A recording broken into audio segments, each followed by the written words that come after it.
আসসালামু আলাইকুম। আমি শুধু চেয়েছি তোমায় এই গল্পের ৫ নম্বর পর্ব নিয়ে আয়শা। সবুজ অভয়ারণ্যে ঘেরা আকাশচুম্বী পাহাড়গুলো যেন একটির সঙ্গে অন্যটি গা ঘেঁষে দাঁড়িয়ে দিনের পর দিন উদ্বেগে রক্ষা করে যাচ্ছে এই পর্যটনের প্রাণকেন্দ্র খাগড়াছড়িকে। তার উপর আবার যোগ হয়েছে মনসুন ওয়েদার। বর্ষাকালে বরাবরই প্রাণ ফিরে পায় প্রকৃতি, নতুন রূপে সজ্জিত হয় পার্বত্য এই অঞ্চল। সেই ভোর রাত থেকে শুরু হওয়া ঝিরিঝিরি বৃষ্টি এখনও বহমান। খানিক বাদে বাদে মেঘ ভেজা দমকা বাতাসে শরীরের লোমকূপ দাঁড়িয়ে যাওয়ার উপক্রম। ঠান্ডাও লাগছে বেশ, পাহাড়ি জনপদ ঢাকা পড়েছে কুয়াশার আস্তরে।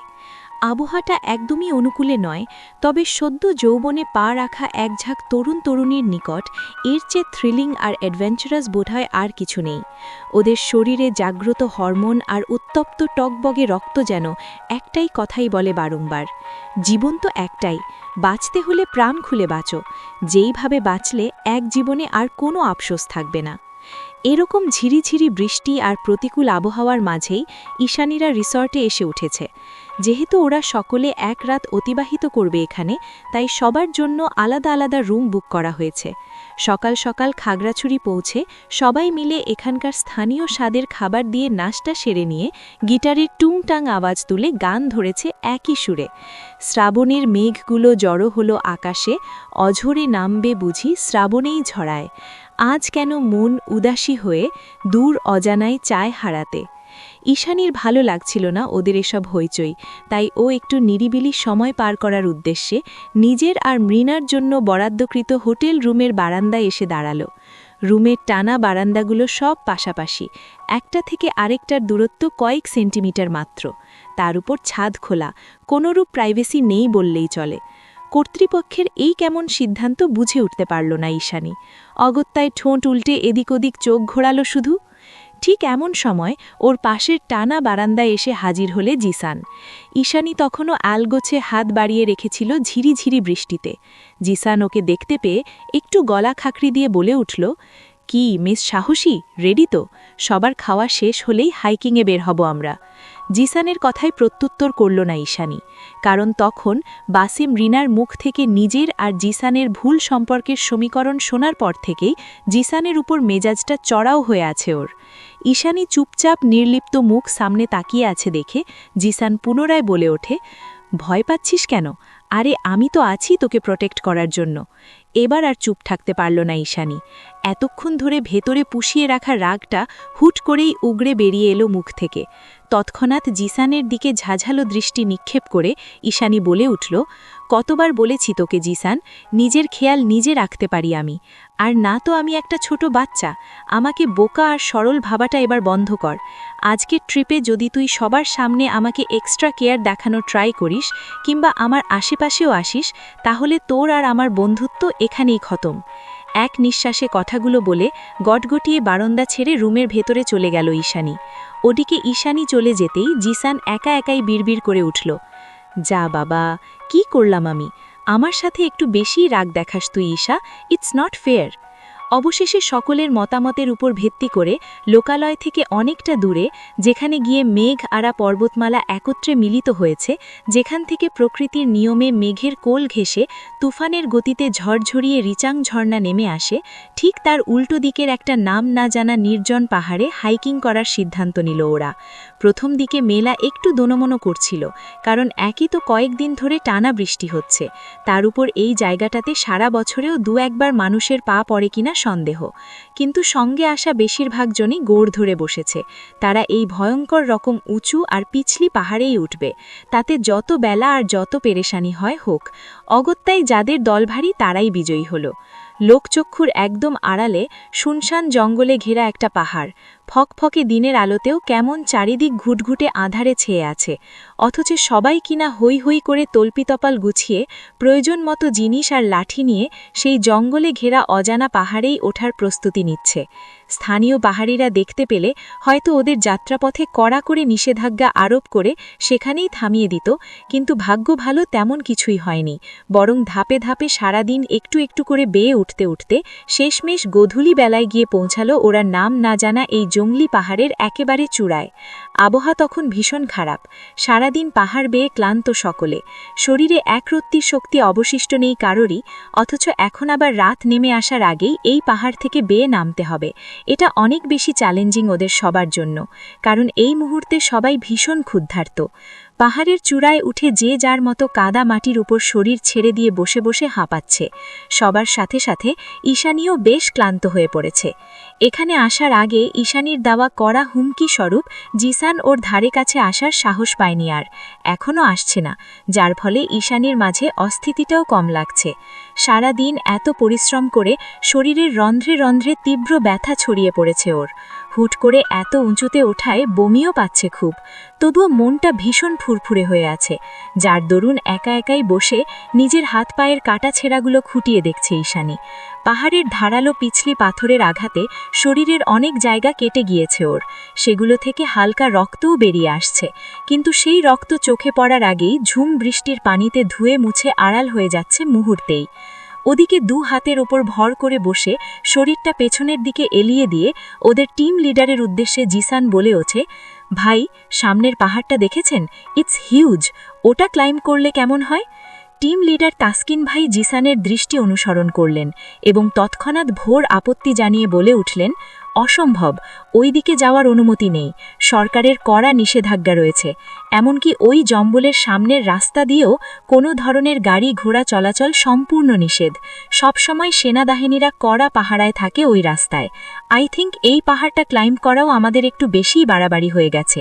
এখন যত তাড়াতাড়ি সম্ভব দিনের আলো থাকতে থাকতে নিচে নামার রাস্তা খোঁজা উচিত। স্থানীয় কিংবা মিলিটারিটা দেখলে সমস্যা হতে পারে।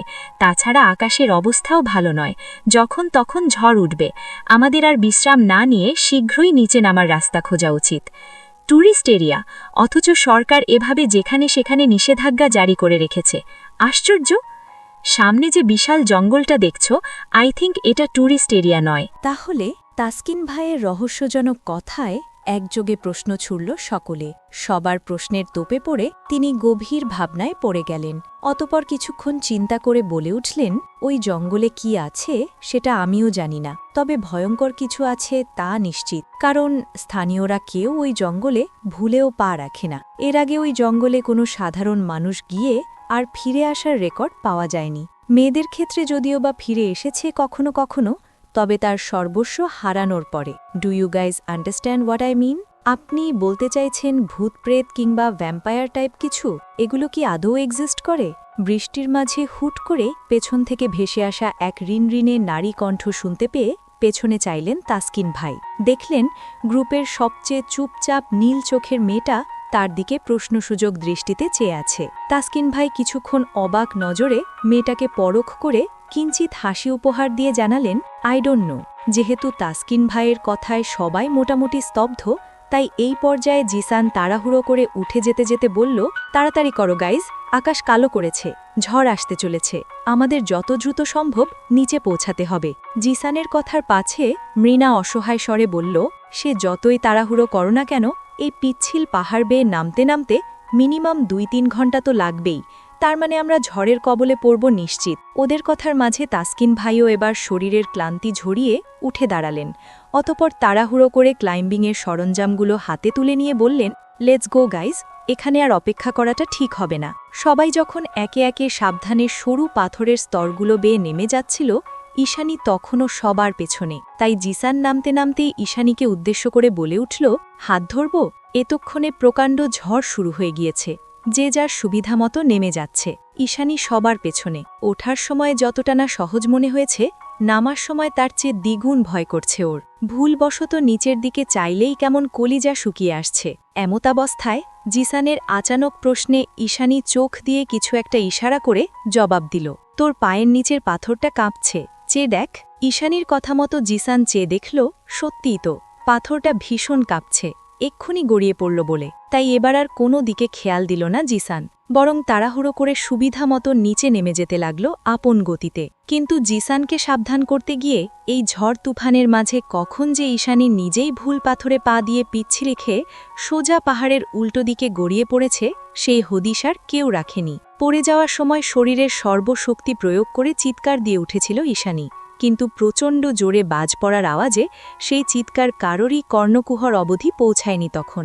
আর না তো কেউ খেয়াল করেছে যে ওদের মাঝে একজন সদস্য উধাও। খেয়াল করবেই বা কী করে? একে তো পাহাড়ি এলাকায় সন্ধ্যা গড়িয়ে রাত নেমে আসছে, তার উপর তুমুল বর্ষণ।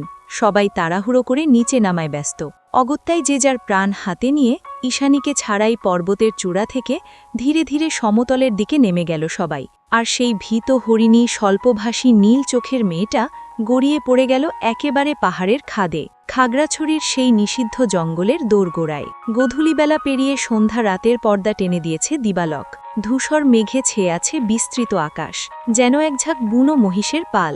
ঝড় থেমেছে বহুক্ষণ, তাও ঈশ কোণে মেঘ গুড়গুড় করছে।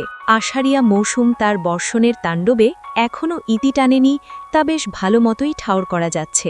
স্যাঁতস্যাঁতে নির্জন গহীন বনে পাখিদের ঘরে ফেরার ঢল। আশেপাশের কোনো এক নর্দমা থেকে ভেসে আসছে কোলা ব্যাঙের ঘ্যাং ঘ্যাং আওয়াজ।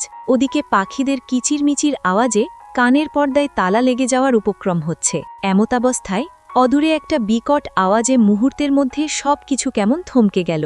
নীরে ফেরার আনন্দে বিমোহিত বন্য পাখিরা আওয়াজ বন্ধ করে ডানা ঝাপটে যত দূর সম্ভব ঝাঁকে ঝাঁকে উড়ে পালিয়ে গেল। শব্দটা এতই বিকট ছিল যে পাহাড়ের এক কোণে অবচেতন হয়ে পড়ে থাকা ঈশানীও আচমকা উত্তেজনায় চোখ খুলে ফেলল ঠাস করে। তবে চোখ খুলে সামনের দিকে আর দৃষ্টিপাত করতে পারল না মেয়েটা, কারণ ইতিমধ্যে ওর দৃষ্টি বরাবর টর্চের তীক্ষ্ণ আলো জ্বালিয়ে দাঁড়িয়ে আছে লম্বা মতো কেউ। নিদারুণ ব্যথায় জর্জরিত ঈশানী তীক্ষ্ণ আলোকরশ্মি থেকে চোখ দুটোকে আড়াল করার প্রয়াসে দ্রুত হাত তুলে ছায়া টানল চোখের উপর।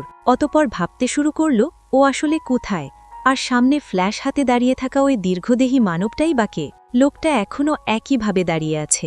ঈশানী নিজের কর্দমাক্ত শরীরটাকে টেনে তুলতে তুলতে সামনের দিকে খেয়াল করতেই দেখতে পেল সেদিনের সেই মাস্ক পরিহিত লোকটাকে।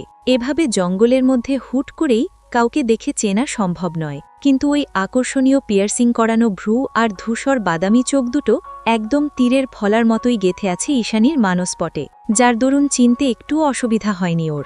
কিন্তু আশ্চর্যের বিষয় হল লোকটা এখনও মাস্ক আর কালো হুডি পরে আছে। এই গহীন অভয়ারণ্যে ঈশানী যখন অপরিচিত অথচ চেনা চোখ দুটো দেখতে পেল, তখন মনে মনে কিছুটা অস্বস্ত হলেও আতঙ্ক মুক্ত হতে পারল না, কারণ ইতিমধ্যে লোকটা ওর মুখোমুখি হয়ে বসেছে। লোকটা হুট করে এভাবে কাছাকাছি আসতেই অজানা ভয়ে মুখ থেকে রক্ত সরে যায় ঈশানীর। ওর মনে আছে বিকেলে তাসকিন ভাই বলেছিল জঙ্গলটা বেশি ভালো নয়, এখানে মেয়েরা একবার পা রাখলে তাদের সর্বস্ব খুইয়ে তবেই ফিরে যেতে হয়। কেউ কেউ তো আর ফেরেই না, আর এখন এই মুহূর্তে তেমন কিছুই হবে না তো? অবশেষে ঘুরতে এসে নিজের সবচেয়ে বড় ক্ষতিটা করে ফেলল না তো? সেই ভয়ে আত্মার পানি শুকিয়ে কাঠ গিয়েছে ঈশানী। এত উঁচু থেকে গড়িয়ে পড়ার পরেও শরীরের তীব্র যন্ত্রণা ভুলে নিজের সতীত্ব হারানোর ভয়ে থরথর করে কাঁপছে মেয়েটা।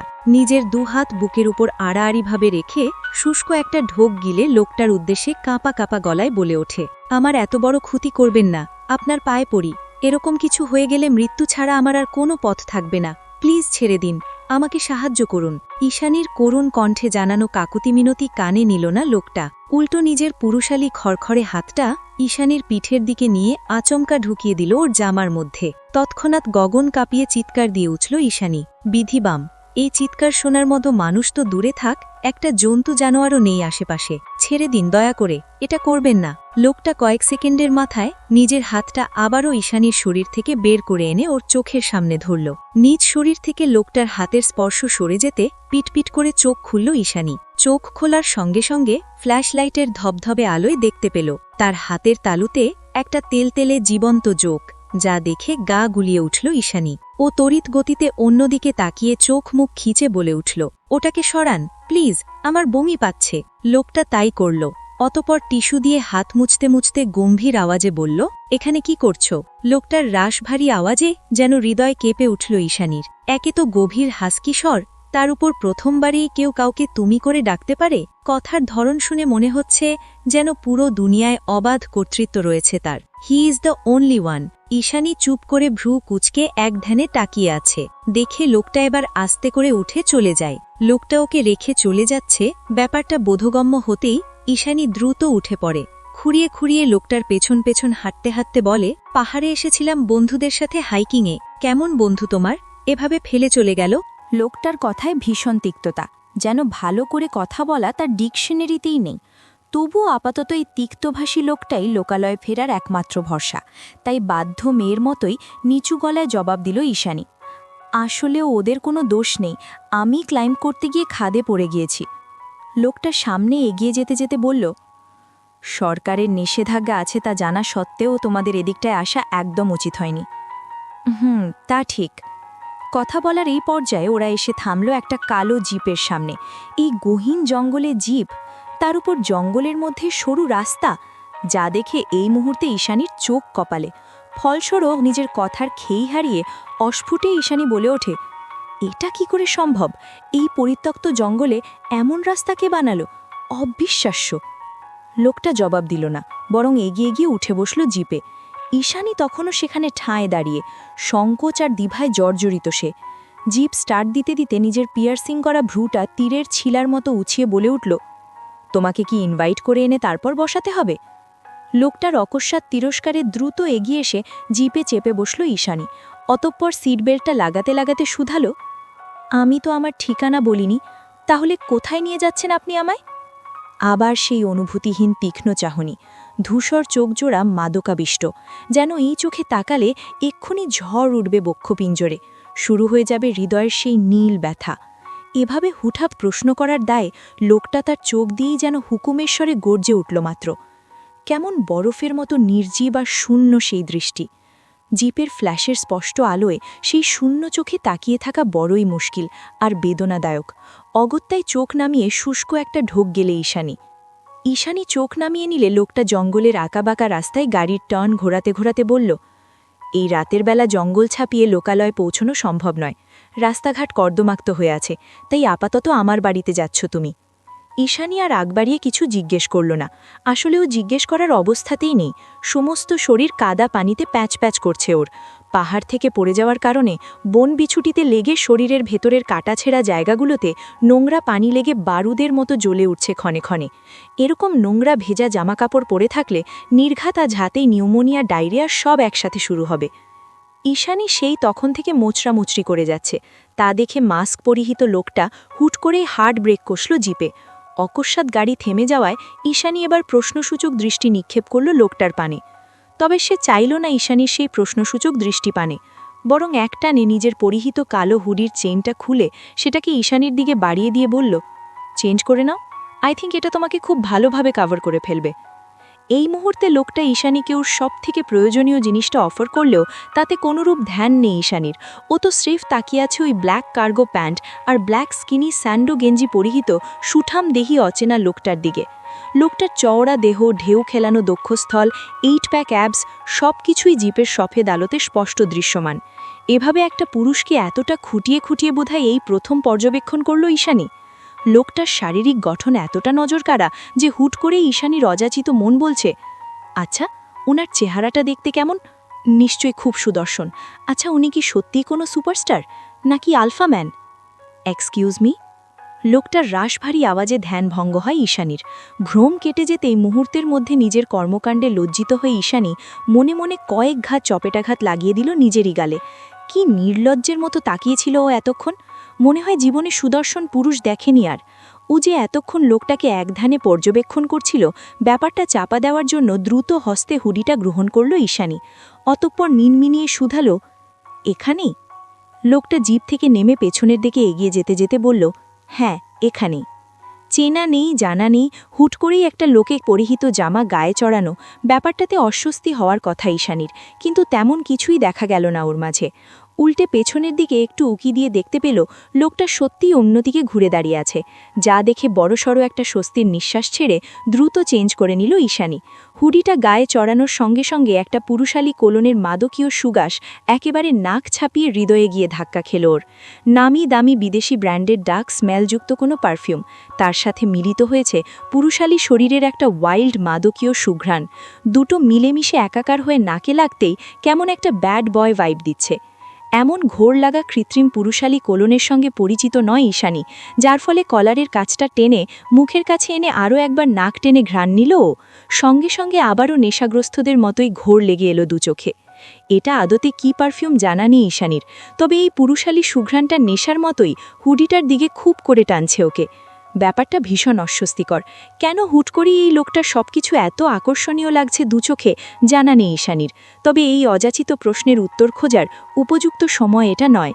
সেই ভেবে হাঁটু সমান হুডিটা আরেকটু টেনে বড় করে গার্ডারটা একটানে খুলে ভেজা চুলগুলোকে উন্মুক্ত করে দিয়ে পেছনে তাকিয়ে ডেকে উঠল ঈশানী। হয়ে গেছে। ঈশানী ডেকে ওঠার সঙ্গে সঙ্গে ফিরে এসে পুনরায় জিপ স্টার্ট করল লোকটা। গাড়ির স্টিয়ারিং ঘোরাতে ঘোরাতেই লোকটা নাক টেনে অস্ফুটে বলল, ভ্যানিলা। কিছু বললেন? নাথিং। সামনে ঘুটঘুটে অন্ধকার, দুই পাশে দানবের মতোই শটান দাঁড়িয়ে আছে পাহাড়ি গাছগাছালি। তার মাঝখান দিয়ে এঁকে বেঁকে চলে গেছে একটা কাদা মাটির সরু রাস্তা। ব্যাপারটা ভীষণ অদ্ভুত। গহীন জঙ্গলে কে এত কসরত করে বানালো এই রাস্তা? তাছাড়া ঈশানী না হয় হাইকিংয়ে এসে বিপদে পড়েছে, কিন্তু উনি এখানে এই রাত্রিবেলা জঙ্গলে জিপ নিয়ে কি করছেন? কলিজাতে ভয়জন নেই নাকি? অসংখ্য দানাবাঁধা কৌতূহলে কিলবিল করছে ঈশানীর মাথাটা। এক পর্যায়ে কৌতূহল দমাতে না পেরে সাহস করে কঠিন রাশভারী গোছের লোকটাকে একটা প্রশ্ন করেই ফেলল ঈশানী। আস্তে করে ঘাড় ঘুরিয়ে তার কালো মাস্কে আবৃত মুখের দিকে চেয়ে শুধালো, বলছি যে আপনি এখানে কেন এসেছিলেন? না মানে এই রাত্রিবেলা গহীন জঙ্গলে একা একা ভয় করেনি? ঈশানী প্রশ্ন করার প্রায় কয়েক মিনিটের মাথায় লোকটা গম্ভীর গলায় বলে ওঠে, বিপদে পড়েছ তাই সাহায্য করছি, এর বেশি আর কিছু জানতে চাইবে না। আমি উত্তর দেব না। মুখের উপর এক্কেবারে চপেটাঘাত ছুঁড়ে মারার মতোই শক্ত কণ্ঠে কথাগুলো ছুঁড়ে মারল লোকটা। তবুও ঈশানী জিদি গলায় বলে উঠল, কিন্তু কেন? লোকটা এবার স্পিডোমিটারের গতিবেগ বাড়িয়ে অকস্মাৎ চোখে চোখ রাখল ঈশানীর।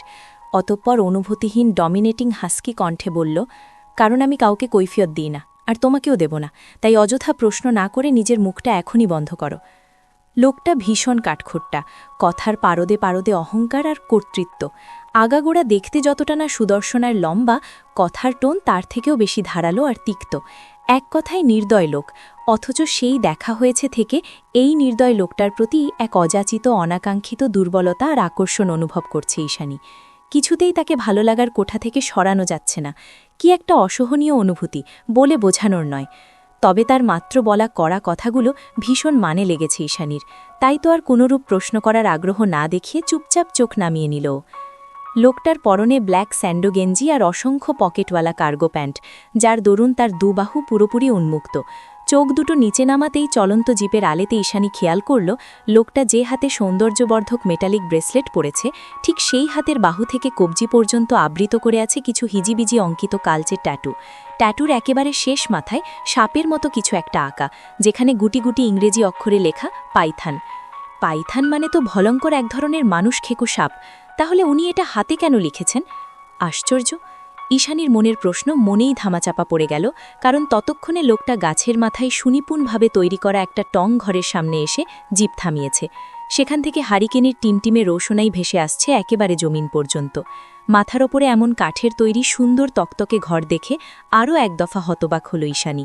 গহীন জঙ্গলের মধ্যে রাস্তা, এখন আবার গাছের মাথায় টং ঘর, সবকিছুই যেন অবিশ্বাস্য।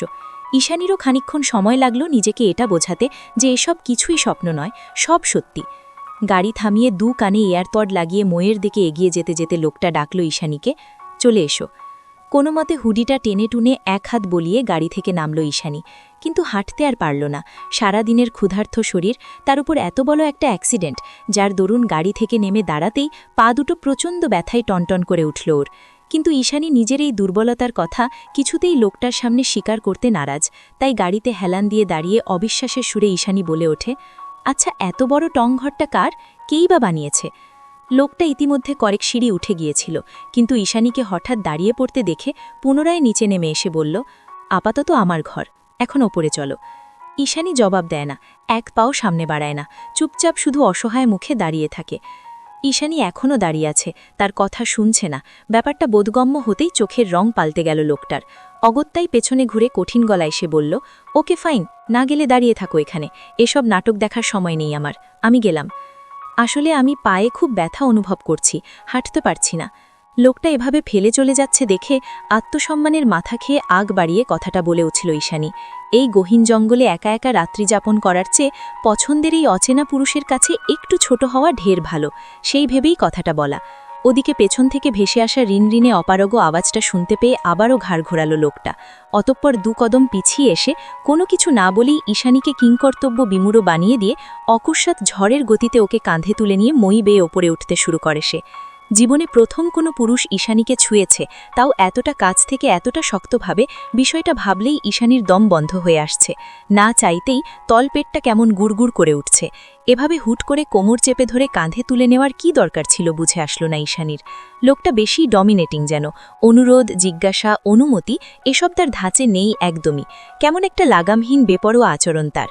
কিন্তু এখন তো তাকে নিয়ে এসব ভুলভাল ভাবনার সময় নয়, তাই সহসা কিছুটা সংকোচ নেই লোকটার স্কিনি স্যান্ডো গেঞ্জিটা খামচে ধরে চোখ মুখ খিচিয়ে বন্ধ করে তার কাঁধের ওপর পড়ে রইল ঈশানী। হয়তো মন গহীনের কোথাও একটা দৃঢ় বিশ্বাস জমেছে ওর, এই লোকটা ওকে পড়ে যেতে দেবে না, কিছুতেই না।